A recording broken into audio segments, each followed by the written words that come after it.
Peter Doocy and Karine Jean-Pierre duke it out over the fentanyl use happening here in America.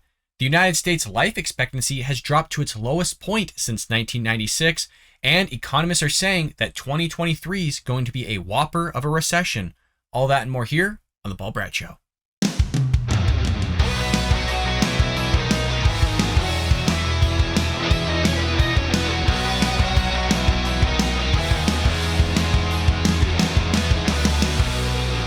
Welcome to The Bald Brad Show.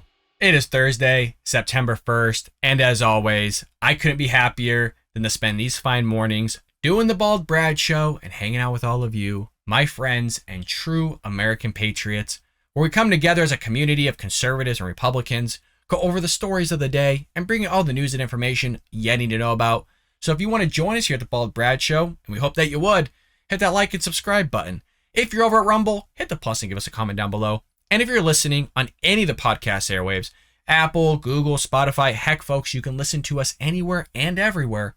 Leave us a lovely 5-star review. Not only would you be helping a conservative, most importantly, you'd be supporting getting conservative thought and ideas out there to new viewers who haven't seen our content or our channel. So your help and support would be greatly appreciated. With that being said, folks, it is September 1st. We have made it through another month under the Biden administration who is trying to drive this country into the ground, and you deserve a pat on the back for making it. Just so happens we have a lot of many more months to go here. And from what we're hearing, and that's the last news segment of today, we'll get into it, but economists are saying that we're about to head into a whopper of a recession. And trust me, I know we're in a recession right now, but it is only going to get worse, or supposedly is only going to get worse. So wait till we get into that one. But you would never know, listen to Karine Jean-Pierre, the one that gaslights us each and every day. Because remember, they're redefining of what a recession is. The left, the progressive left, in conjunction with the Democrat Party, redefined a recession. So it's no longer 2 consecutive quarters of negative GDP growth. I'm curious of what's going to happen when it's 3 consecutive quarters of negative GDP growth, because 2023 is not looking good, folks, amongst many other things from this administration. Now, our lead story of the day is with Peter Doocy, the gladiator, going up against Karine Jean-Pierre, the gaslighter. Yeah, we've given her a name. We've coined her a name. She's the gaslighter here. Spread it amongst your friends and family, folks. Let's get this one rolling. And we claimed it here on the Bald Brad Show. So if this gains momentum, just as in some people are actually starting to call Peter Doocy the gladiator, you heard it here first, folks. Okay, you heard it here first. Well, Peter Doocy asks her a question in terms of the fentanyl usage that's being targeted to American children that's coming through ports of entry in the U.S.-Mexico border. And his question is very clear here. He's like simplified it for her so that she can hopefully make sense of it. What is the president going to do about it? Let's see what her response is to all this. Thanks, Karine. There's a big problem now that rainbow fentanyl, which is designed to target children, has been found in 18 states. What specifically is the president doing about this? So we just talked about the day, the overdose awareness day that we are observing today. I just laid out what the second gentleman and others are doing within this administration.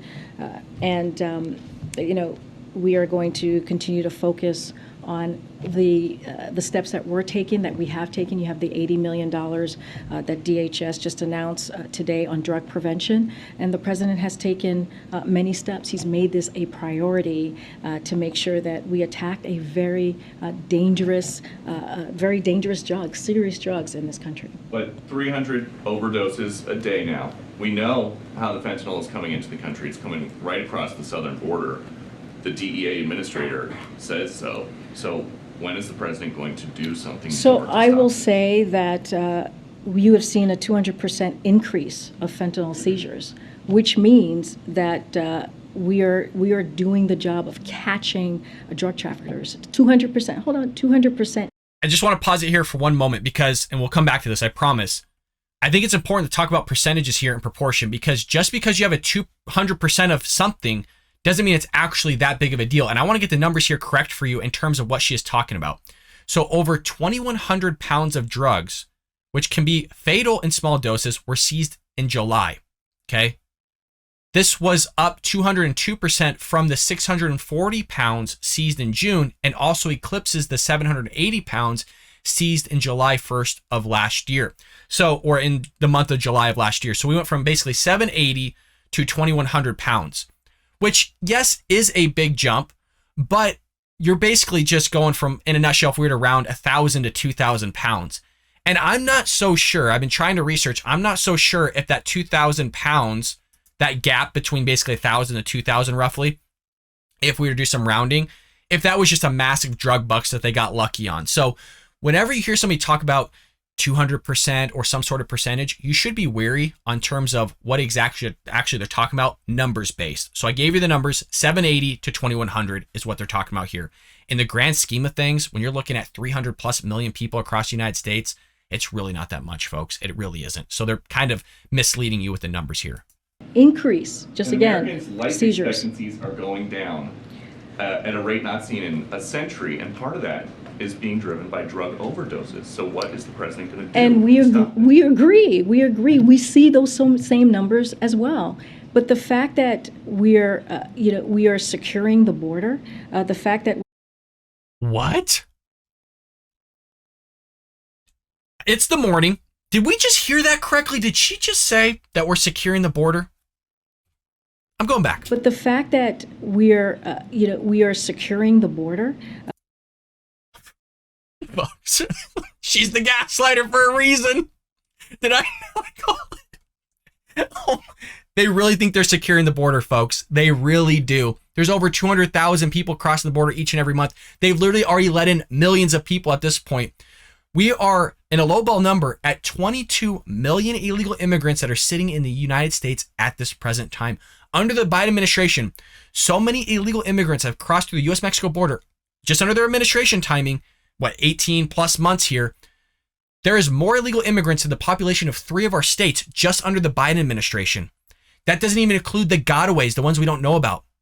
It's just the gaslighting is just so mind-blowing from this administration. The fact that we are securing record levels of funding from DHS so they can stop illicit drugs from entering into the country. The fact that it's not just drug traffickers that we're dealing with as well. We're stopping financiers. This is what's happening with this under this administration. It's not being stopped. 300 overdoses. This is being designed to target children. Drug cartels in Mexico want to kill American kids.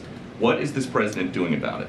I hear you. I just laid out 200% of increase of drug fentanyl seizures. That is a dangerous drug that we are taking off the street. We are going to continue to focus. This is an important priority for this president. And I just want to talk about how you're saying that they're just the border, right? And how the border, whatever you just stated, Whatever you just stated, he's stated it, I think we counted 3 times now. What is he going to do about it, Karine? And she still, even though he's repeated a simple question, what is he going to do about it? 9 words. 9 words. She can't grasp that. $180,000 she's getting paid for this. Baffling. I want to clear this up. Migrants who coming in, fentanyl's coming in, people are dying. Oh my God. I love the fact that he just, here's a list of the things that I just said. As if she's an idiot. Just his tone and everything. He's the gladiator for a reason, folks. It's so good. It is so good. I love that, man. He's not getting paid enough, folks. Give Peter Doocy some love here in the comments down below. Say how much you love Peter Doocy. Hold on. So migrants who attempted to enter the country illegally are taken into custody by Border Patrol agents. That is how it works. That is the process that we are taking. They are then either expelled by the court order under Title 42, transferred to ICE custody, or monitored through alternatives to detention program as they await further processing. We have made 3,000. That's a lie, by the way. They repealed Title 42, and they don't just sit there for processing. They've been flying them under the dark of the night all across the United States. They've literally let in over 1.7 million illegal immigrants. There's over 1 million gotaways. Totally lying here. Blatantly lying. She's about to talk about 3,000 arrests in the span of a few months. 3,000, you guys. When over the span of a few months here. She's going to talk about it in just one moment. And I want you to catch the lie here, because they're getting anywhere from 6,000 to 15,000 people a day. And she's talking about 3,000 arrests. You have over 200,000 easily a month. And you're talking about 3,000 over the course of many months.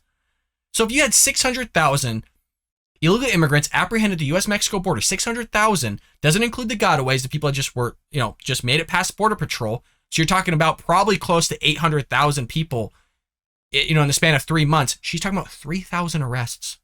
Arrest in the first 3 months of launching an aggressive campaign to combat the multi-billion-dollar human smuggling industry. When it comes to what's happening with drug overdose, this is something that the president cares about. This is something that the president has laid out a plan to make sure that our kids, our babies, our young Americans here in this country are not continuing to suffer from that, or not continuing to be given or access to drugs. This is something that's incredibly important to this president. So to say that we're not doing enough, Peter, is just falsely, categorically wrong, especially on a day that we are observing what needs to be done. And we have announced, DHS has announced $80 million to prevent that. So we are doing the work. And here's the thing, Peter, if Republicans want to help us stop overdose and stop our kids getting overdose because of these dangerous drugs, because of these fentanyl that we're seeing in the streets,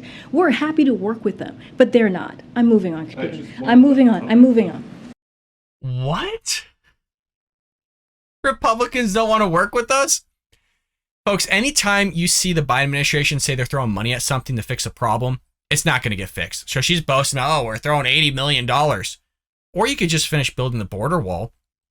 Or you could sit there and put more border patrol agents at the U.S.-Mexico border, stop it from coming in. If you want to talk about increase in seizures in terms of getting that fentanyl at the border rather than letting it in and having our children digest it and eat it and ultimately freaking overdose over it. I'm sure all of you are just as frustrated as I am with it. We're never going to get any answers at all. It's going to be gaslighting. You might be asking them, why cover it, Brad? Why talk about it? The reason why I think it's important to talk about is because people need to be exposed to this type of stuff and actually see, and hopefully we can red pill them and wake them up to the Biden administration lying to us every day. Literally lying to us. When we get to a Republican administration, I will call it the lies as well. I think that's only fair, us to be consistent. Regardless if it's Trump or DeSantis, I think it's only right that we spotlight the mistakes from these politicians and the things that they're saying so that we don't get bamboozled into voting for something that we shouldn't be voting for, and just the pure corruption that happens within our government. I want to give you a bonus clip here. It's not with Peter Doocy, but I've been hounding the press a lot. But at the same time, for those that are avid listeners and viewers of the Bald Brad Show, I have said, hey, I actually do watch the entire White House press briefing, and there are some reporters that are growing on me. We have Phil here, and I've actually spotlighted him before in prior episodes. He's here basically questioning Karine Jean-Pierre on Biden going after MAGA Republicans, calling them extremists, semi-fascists, amongst other names. And he's going to ask her here, well, how do you differentiate between basically a conservative Republican versus a MAGA extremist? And just here's her answer here. It's baffling. Okay. Go ahead, Phil. I haven't called on you in a bit. And then I'll come down. When it comes to voters, how does the president differentiate between the ultra MAGA folks who he sees as an extremist threat to democracy and the average GOP voter? So, can't talk about voters from here. As you know, no. Oh, no, I get you. Not gonna, I just need to say that, right? Just to be clear. I mean, the president has been really clear about the leadership, right? The MAGA Republicans in leadership. They're the ones who have the platform. They're the ones who, again, the extremist part of the Republican Party. They're the ones who, folks listen to in their own party. And by inciting violence, by trying to take away, they're the ones who are the legislators and trying to take away our rights, trying to take away our freedoms. And that's who the president is speaking to, right? He's being very targeted in that way and calling that out and saying, we can't allow our democracy to be attacked in this way. And they have a responsibility, right? They have a responsibility in how they're doing their business on behalf of. What the hell is she talking about? Anybody, for the love of God, that's listening to this podcast or watching, let me know in the comments below. It helps with the algorithm. So I genuinely do want to know, what is she talking about? Where's the differentiation that was just asked by Phil here to Karine Jean-Pierre, the gaslighter? She doesn't know. She can't differentiate between the two. Their constituents. So for folks sitting at home, when the president is talking about preserving the soul of the nation and his threats to democracy, he's not referring to those individuals. He's talking about Republican leadership. Well, let me be very clear. It's not just Republican leadership. It's not just that blanket, right? He is talking about an extreme portion, an extreme part of the party. He's been very, very clear about that. He was just in Maryland, as you all know, and he talked about Governor Larry Hogan and talked about how he is a conservative Republican who is not in that bucket, right? He was very clear, and he was very purposeful in saying that and being respectful to conservative Republican who are not part of that extreme. So again, want to be very clear here. This is not a blanket statement. This is calling out what we have seen for some time. Since 2017, as the president wrote about in his article, right? When you are supporting an authoritarian figure, as we have seen, who is currently leading the former president, and saying inciting the violence that you are, or wanting to take away our freedoms, we need to say something. He's not going to shy away from that. Okay. It's just unbelievable. But she's not going to talk about Maxine Waters saying, hey, we need to go out in the streets, go after Trump supporters, going after Sarah Huckabee Sanders, going after Ted Cruz, all these people while they're whining and dining. We're not going to talk about that. We're going to talk about a president who said go peacefully protest and all these things. There's no differentiation among them. And that's why I think it's important to highlight Phil here, asking her this question, because he's highlighting the fact as well that they think that we're all extremists. That's why she couldn't give a clear answer, even though she's like, let me be clear on this. You weren't clear at all. Well, the president was clear. The president hasn't been clear as well. He's lumping us all together. They think that we're extremists. They think that we're all a threat to democracy. That's how they view us. They view us as racist, xenophobes, homophobes, whatever it may be. That's what they think that we are, extremists, and we're there as a threat to democracy. Astonishing. Freaking astonishing. I don't want to repeat of everything I just said in yesterday's episode. You all know how I feel about this. I know how you all feel about it because you leave phenomenal comments. If there's any more reason to freaking get out in the polls this midterm, we can't keep taking this from these Democrats, folks. We can't keep allowing them to have the possibility of stripping our rights away. And I know some people are like, well, that's extreme. No, it's not. Look at what big tech's doing. Something I want to cover here, and I haven't released this yet and talked about it because I just found out about this yesterday, and this does 100% impact me here on the Bald Brad Show and every other conservative channel out there and outlet. There's a new thing here from YouTube that's going to affect ad revenue from conservatives. They talk about hate speech. They talk about like all these things you have to list out that might be, not hurtful to other viewers, but they might find it offensive. I mean, there's a litany of things you have to check mark now to get ad revenue, or else they're not going to give you ad revenue, and they'll get to dictate. They'll get to decide for you upon review if you get limited ads or all these other things. That was just released yesterday. I'd never seen that before. So going into the midterms here, you can quite possibly see Republicans, GOPs, their ads being taken down, not being advertised here on the Bald Brad Show. Things are getting so wild here, folks, regarding the First Amendment. It is crazy. Not to mention, as we've stated, as we've seen Democrats going after and localities and states going after our Second Amendment rights to bear arms. We're going in such a bad direction here. We are going in such a bad direction as a country. Well, speaking of going in a bad direction, and you kind of heard Peter Doocy highlight this life expectancy issue that we're having here in the United States. Life expectancy in the United States dropped for the second consecutive year, reaching the lowest level, folks, since 1996, according to a government report that was released yesterday. The National Center for Health Statistics reported, based on provisional 2021 data, states that the average life expectancy for a child born in 2021 is just 76 years old, a decline of 2.7 years from 2019 data. The report attributes the sharp decline largely due to COVID and unintentional injuries, which includes, guess what, drug overdoses, which is why I wanted to highlight that Peter Doocy video, because if you heard him, he said drug overdoses are lumped into that life expectancy decline, and what is the president going to do about it, of which Karine Jean-Pierre didn't answer the question, and she gaslit all of us once again. Quote, "It's a dismal situation," University of Pennsylvania demographer Samuel Preston told ABC News. "It was bad before and it's gotten worse. Life expectancy dropped nearly a year from the 77-year life expectancy of 2020 and nearly 3 years from the 2019 level. The disparity between men and women has also grown. The life expectancy for women in 2021 was basically 79 years old, a drop from the 79.9 in 2020. And the life expectancy for men was 73.2, a drop from 74.2, roughly basically about a year as well. The report cites COVID as a major contributing factor for the decline in life expectancy, accounting for 50% of the negative contribution, and unintentional injuries accounting for basically 16%. So drug use has a massive problem, but it's okay, folks. You have the government throwing $80 million at something that's not even going to fix the problem until they fix the border here. The CDC said 2021 shows that basically 108,000 Americans died of drug overdoses. The Daily Wire previously reported, which accounts for the largest number on record. Overdose deaths increased during the pandemic, even though they had been declining prior to COVID.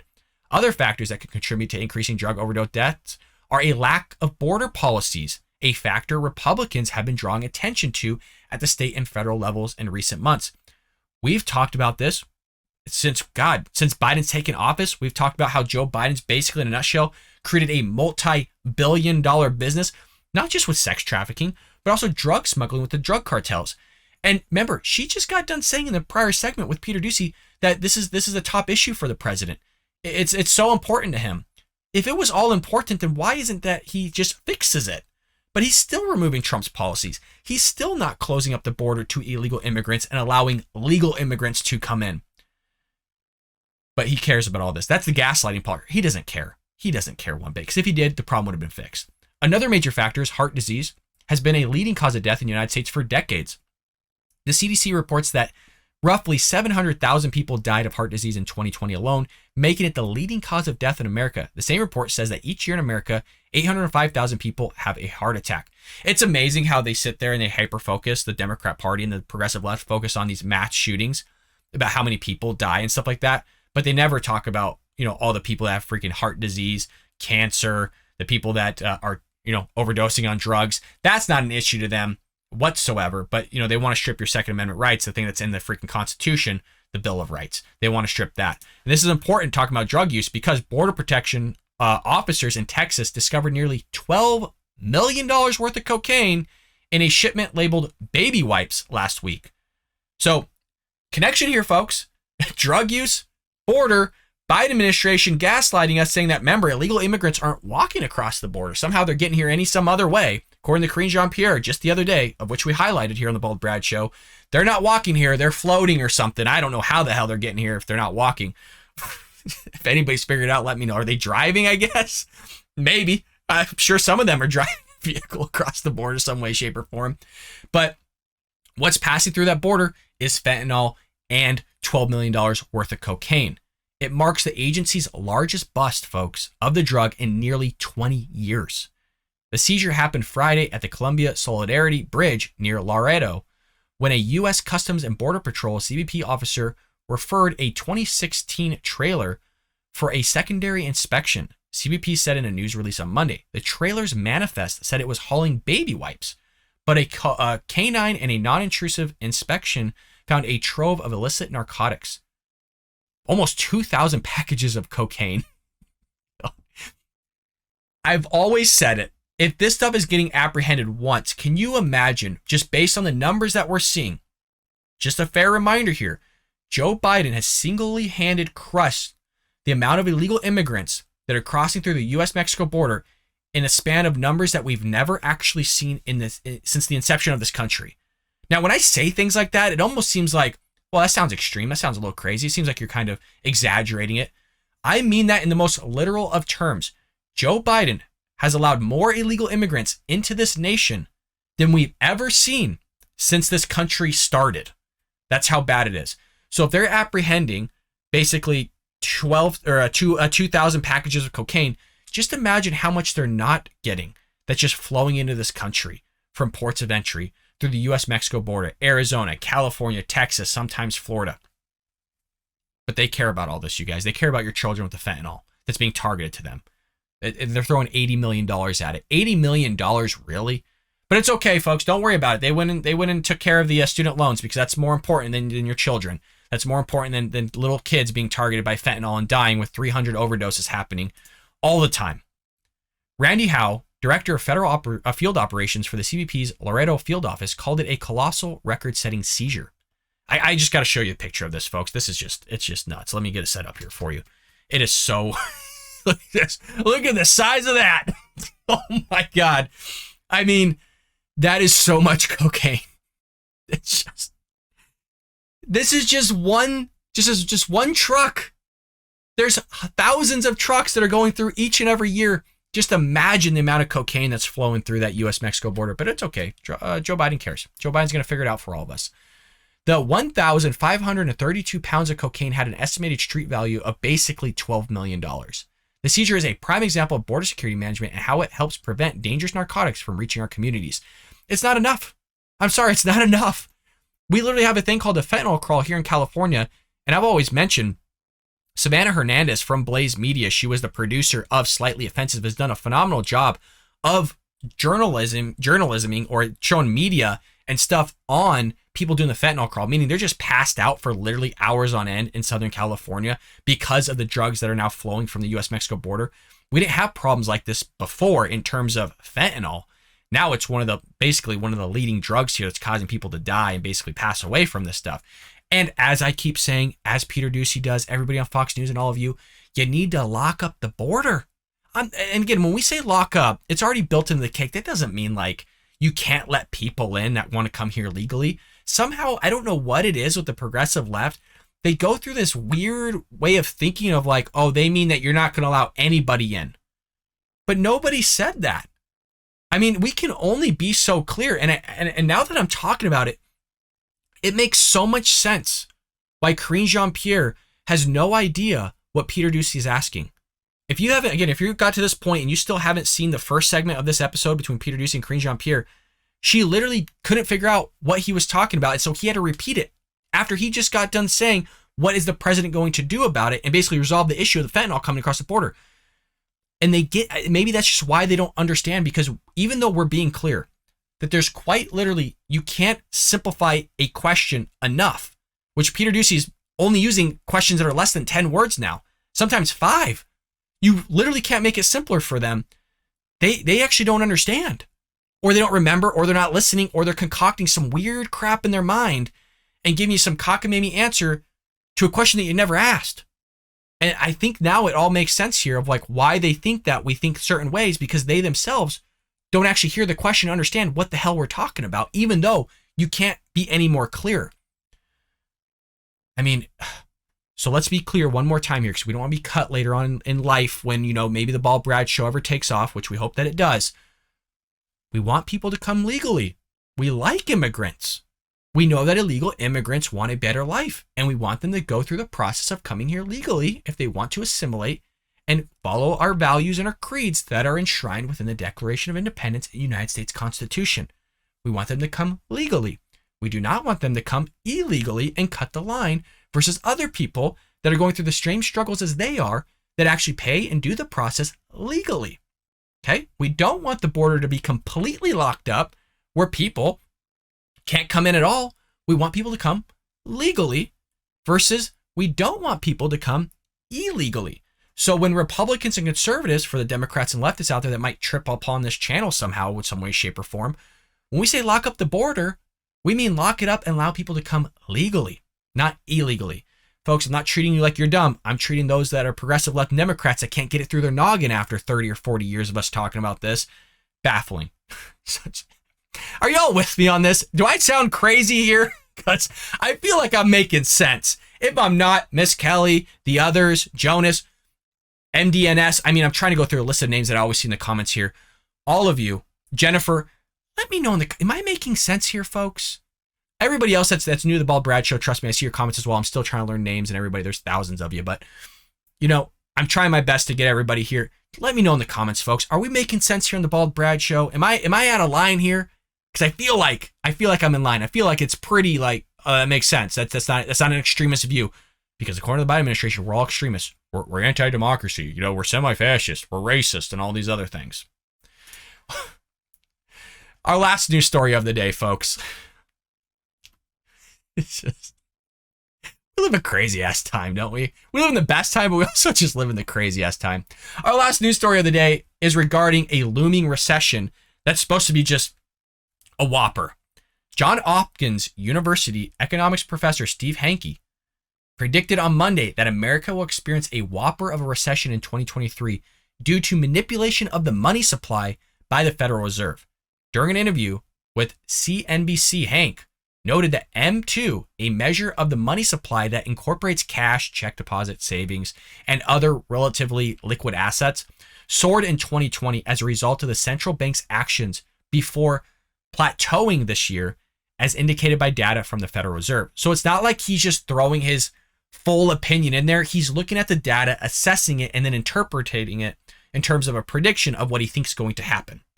The bottom line is we're going to have stagflation. And that's actually what we tend to actually see. It's not like an epiphany that he's having.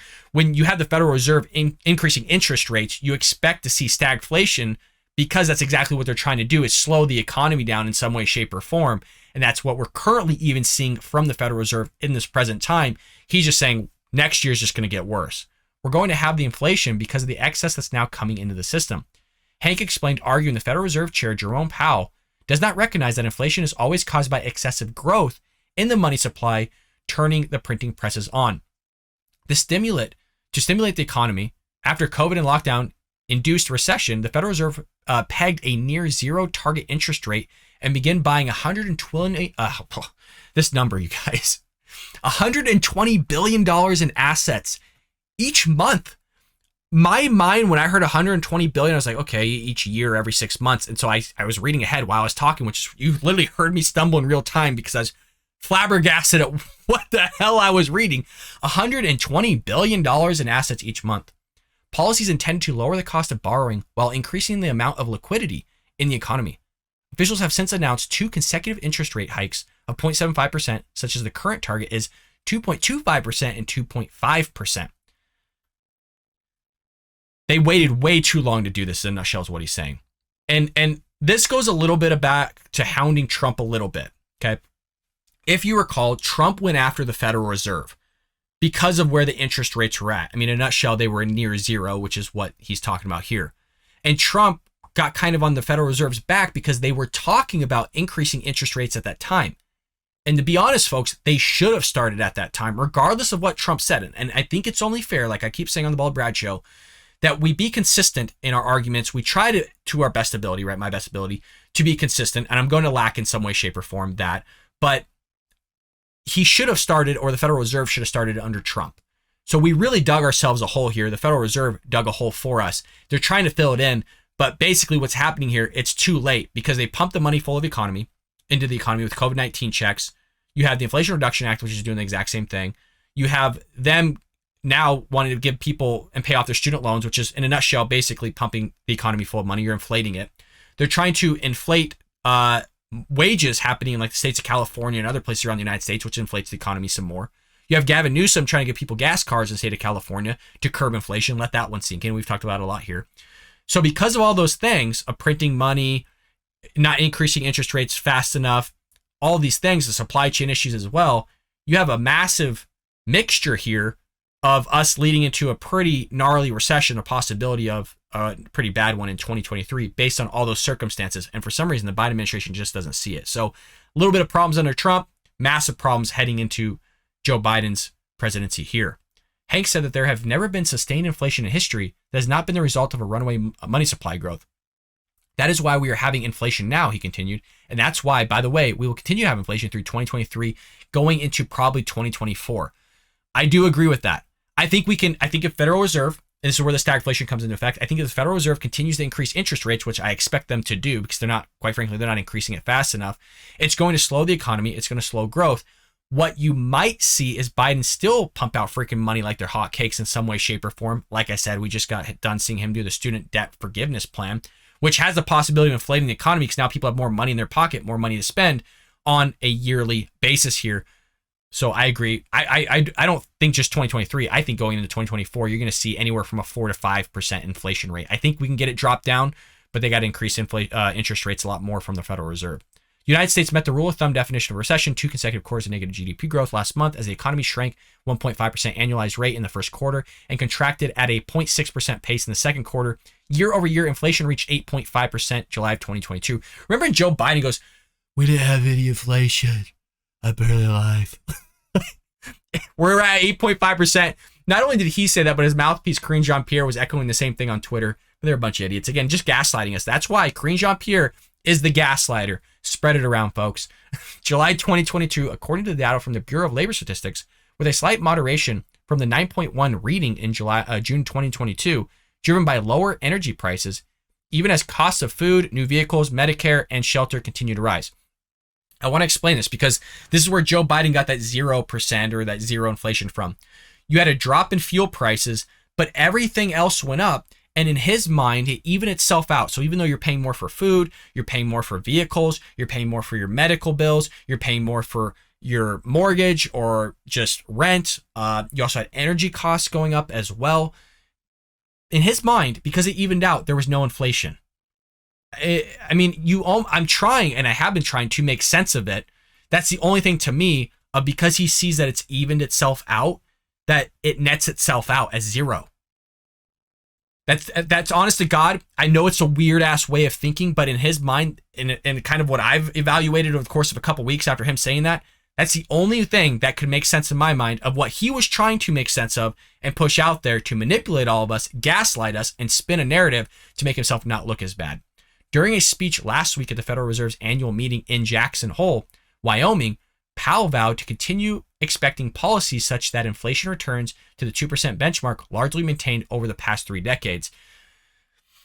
I mean, folks, if you're at 8.5 and he's trying to get it down to 2 and they're only doing 0.75% at a time, I don't see that happening. Definitely not in 2022. Maybe tail end of 2023. They got to increase interest rates more. You got to stop pumping the economy. The freaking student loan debt forgiveness isn't going to help. And like I said, a lot of people are trying to increase wages because obviously inflation, everything costs more. People want more money. They got a lot of work cut out to do if they're trying to hit that benchmark. I don't think that's an aspirational goal. Like I said, if they said about 5.5, I think that's really realistic. 2 though. Oof, I don't think so. Price stability is the responsibility of the Federal Reserve and serves as the bedrock of our economy, explained. Without price stability, the economy does not work for anyone. In particular, without price stability, we will not achieve a sustained period of strong labor market conditions that benefit all. The burdens of high inflation fall heaviest on those who are least able to bear them. And we see a lot of small businesses where it's taking effect. And I've talked about a lot of small businesses here on the Bald Brad Show. Businesses are going under because they can't afford the labor, because the price of products and goods and services are up so high. People want to be able to buy those goods, services, or whatever it may be. Maybe their rent went up or whatever. Taxes might have gone up. Doesn't matter. They want more for their labor, and small businesses can't afford it. They're already paying more to get those goods anyways from their supplier. That's driven up costs as well. Their electricity bills have gone up for their institutions or for their small business facilities. The wages have gone up. They can't afford it. They literally can't afford it. California, for anybody that has 100 fast food restaurants or more, like McDonald's, could see their minimum wage hit $22 an hour. A CEO just came out and was like, what are you doing? That hurts everybody. That literally hurts it hurts the workers. It hurts it hurts teenagers that are trying to get a job because they're not skilled enough. And if you're going to pay somebody $22 an hour, you're going to get somebody that's skilled over somebody that's unskilled. I mean, the progressive left really don't understand economics and just basic business. We did a show, and I'm not sure if many remember this. We did a show and talked about the vast majority of Democrats in Congress and the Senate have zero business experience. Like zero, none, zilch, nada. Which makes sense why they implement their policies. They don't have a clue. But they're going to tell us that they know better. They're going to tell business owners that they know better.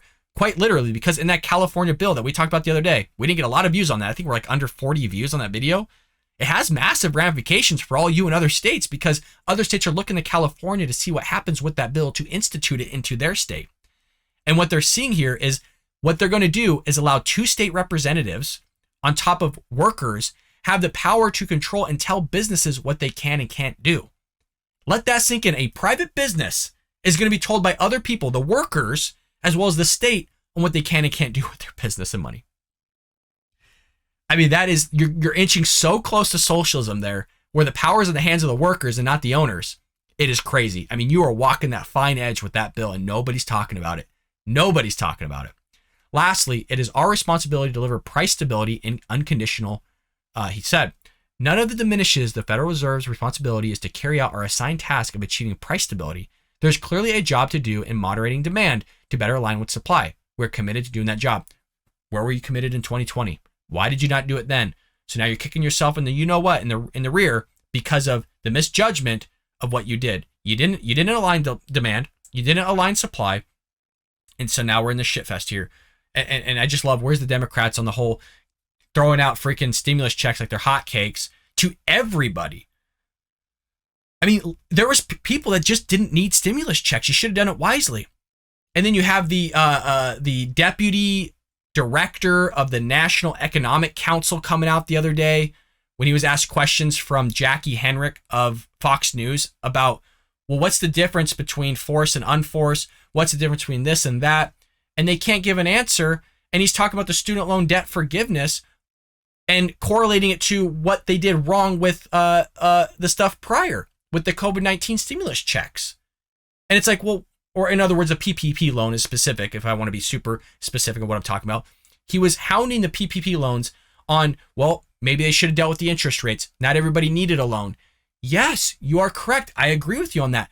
But where's that logic going into your student loan debt forgiveness? Not everybody needs their loan forgiven. Not everybody should get their loan forgiven. I think nobody should get their loan forgiven. But if you were to talk about forgiving loans, let's apply that same logic that you just spoke out of your mouth to everybody into the thing that you very instituted after you just got done shitting on everybody else that got a PPP loan for very things that they should have gotten that you don't want to apply here.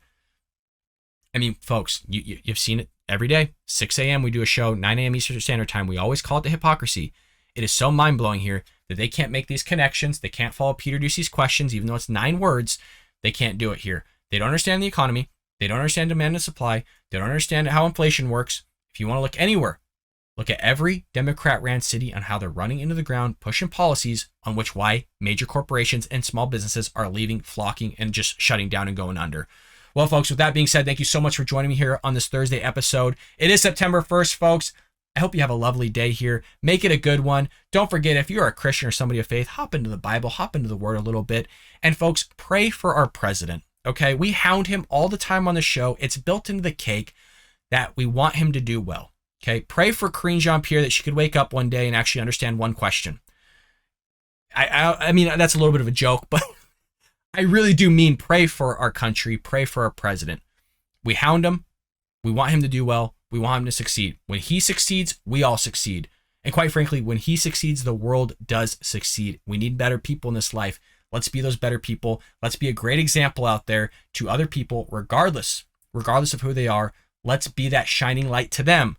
Let's show them that we're not fascists. Let's show them that we're not extremists. Let's show them that we have the glory of God sitting in our hearts and our minds, and we want to exude that out to everybody. With that being said, folks, I love all of you. Make sure you hit that like and subscribe button, and I'll see you tomorrow here on The Bald Brad Show.